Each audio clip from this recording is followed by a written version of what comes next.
Voilà la liste de Didier Deschamps pour la trêve internationale. Oui, il y a déjà une trêve internationale, on est fatigué et je suis également fatigué de voir Kolo Muani et N'Golo Kanté dans la liste. Alors allez loin l'époque où Deschamps prétendait préparer l'avenir et ne plus appeler de joueurs âgés. Avec N'Golo Kanté était un joueur de qualité. Il est dans la forme de sa vie, comme dit Didier Deschamps, et là-dessus je peux pas lui donner tort, mais en tout cas, c'est pas une solution d'avenir. Après, on peut se dire qu'en l'absence de Tchouaméni, c'est le remplaçant naturel, et que finalement la Coupe du Monde est tellement proche qu'il s'agit plus de préparer l'avenir, mais le présent. On dirait un slogan politique pété. Il y a ce cher Kolo Muani qui est appelé, et je vais en surprendre plus d'un.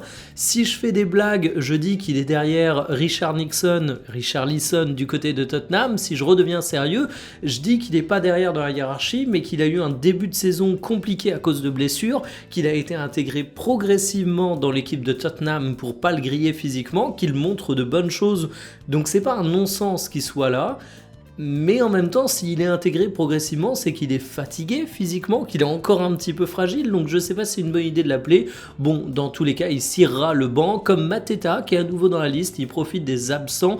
Toujours pas de Corentin Tolisso, je crois qu'il faut que je fasse une croix dessus, il faut que j'abandonne tout espoir. Et sinon, le truc qui me fait plaisir, c'est évidemment le retour du roi, le sauveur de Manchester City, le futur nouveau ballon d'or français après Ousmane Dembélé. Je parle évidemment de Cherki, mais je vais arrêter de forcer avec Cherki.